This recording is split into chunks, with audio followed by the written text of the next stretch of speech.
استعطيهم. هذا السيد هذا الاخوان السابق. جيب لك انا خليك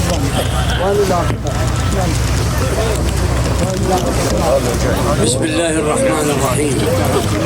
رحم الله من الفاتحة.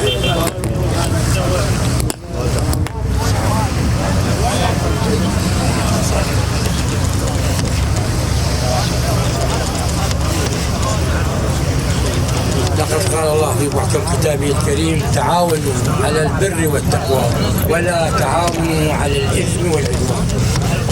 ثانيا من قوله تعالى: إن الشيطان للإنسان عدو مبين وزين لهم الشيطان سوء أعمالهم فكانوا بها يعمهون. تعال هنا. القضية اليوم اللي سمعنا من أجلها السماعة. تعال هنا.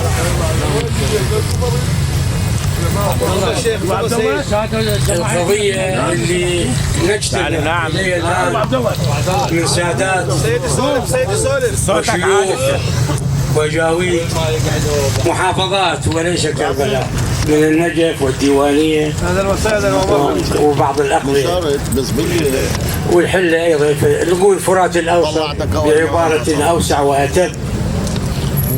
احنا الله سبحانه وتعالى قد بلى ذراريه وانبيائه بالشيطان واغوى الكثير منهم، وخير مثل ابن ادم لما عصى ربه وذهب الى جبل يأوي به ولكن غرق وهلك. وكذلك بعض ابناء الاوصياء والعلماء. فالشيطان للانسان عدو مبين. القضية اللي نجتمع اليوم بصددها ونتمنى أن لا تتكرر في بلد الحسين وأخيه أبي الفضل العباس.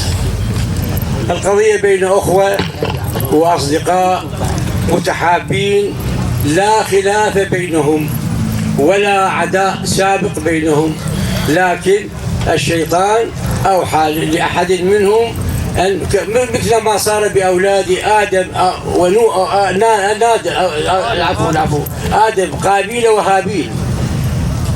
دعونا أن نسميهم قابيل وهابيل. قابيل قربان هابيل وجعل اللعنة على قابيل. فالشيطان دخل في قلوب هؤلاء الشباب الأخوة الأصدقاء المتحابين الجالسين في أمسية، ولعبوا بالنار ولعبوا بهذه الآلات اللي هي ما وراها إلا الأذية وإلا الفسق. فاستشهد المرحوم وتحملت أوزاره أبناء عمومته وكذلك الجالية أيضا. دعونا لا ندخل في تفاصيل القضية. إنه رجل قتل لأسباب غير عدائية وغير مسبوقة، ولم تكن هناك بين الشبل أو الجبور أو بين هذه الأسرة وتلك الأسرة. فالحادث عرضي، والتعاون على إصلاح ذات البين هو خير من عامة الصلاة. وأترك الحديث لأخوتي وشيوخي إذا كان. والسلام عليكم. طيب الله انفاك. أفضل الأعمال الصلاة على محمد وآل محمد. بسم الله الرحمن الرحيم. خذوا العفو وأمر بالعرف وأعرض عن الجاهلين. صدق الله العلي العظيم. خوالنا الجبور عظم الله لكم الأجر.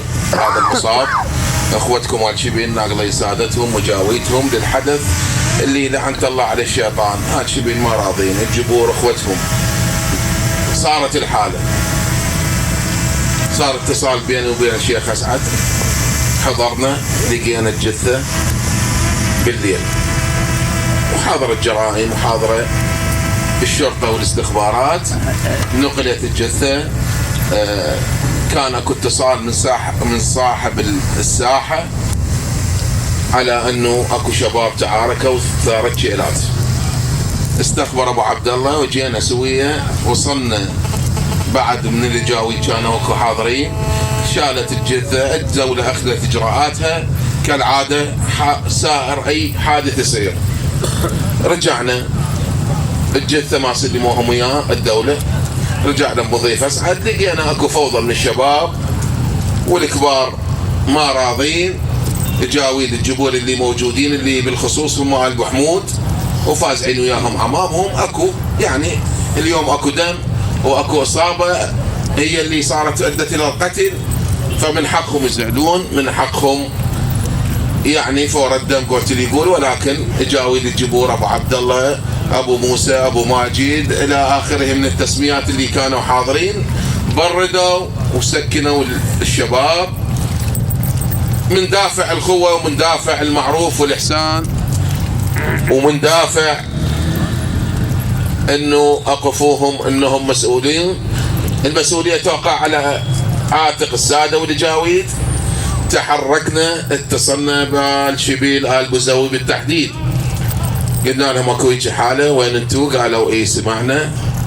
رحنا حضرنا يما البوزوي مستنكرين الحاله، وودهم بس يلزمون هذا الشاب يقتلوه، ولحد الان هم يدورون عليه ومطرشين عليه، ولكن ما صار تحت ايديهم او تحت انظارهم.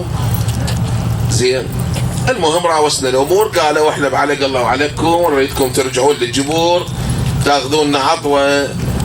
زين، قلنا لهم احنا والتساهيل وبركه اهل البيت.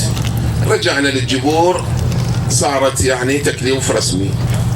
رجعنا للجبور لابو عبد الله، صار حكي، لقينا اكو يعني اكو سلاح، اكو ناس، اكو كذا الى اخره. زعلوا عمامهم عليهم. الله هيا ان الجاويد ابو عبد الله وقرايبه وعمامه صار بيها غدنا 4 ايام. صراحه قضيه فريده من نوعها وما صايره. احنا بكل العراق انه اهل ولي الدم يعطون هدنه او يعطون عطوه بنفس اليوم، ولكن اذا شغلتك يم ابن جواد سحمك من الراحه. احنا كنا مسرورين ومرتاحين ببدايه الامر لحد ما وصلت هاي المشيه الكريمه وهذا الحضور المبارك وهاي مشيه تليق للجبور ان شاء الله. وان شاء الله شيل الزعل، ولكن هو بعد حاله صارت، والجبور اليوم مو غريبه عنهم، تشتلون يتشاتلون. على كل حال صارت عندنا 4 ايام. اريد اختصر بس اريد اوضح الموضوع لكل الحضور، الجبور، الساده، الجاويد، آل شبل، المنقولين جميعا، كل اللي حاضرين، كل العناوين، واحتراماتنا لهالقامات. برا ما دفنوا جثتهم الجبور ردينا لان طولت تقريبا 3 ايام. يوم الاربعاء بالتحديد بالليل رجعنا للجبور، هم لقينا اكو تعصب ولقينا اكو حكي يعني من ولي الدم. على كل حال هم الله وبركات اهل البيت عمامهم سيطروا عليهم، اعطونا عطوه 10 ايام، واليوم اجينا على هاي العطوه وهاي المشيه.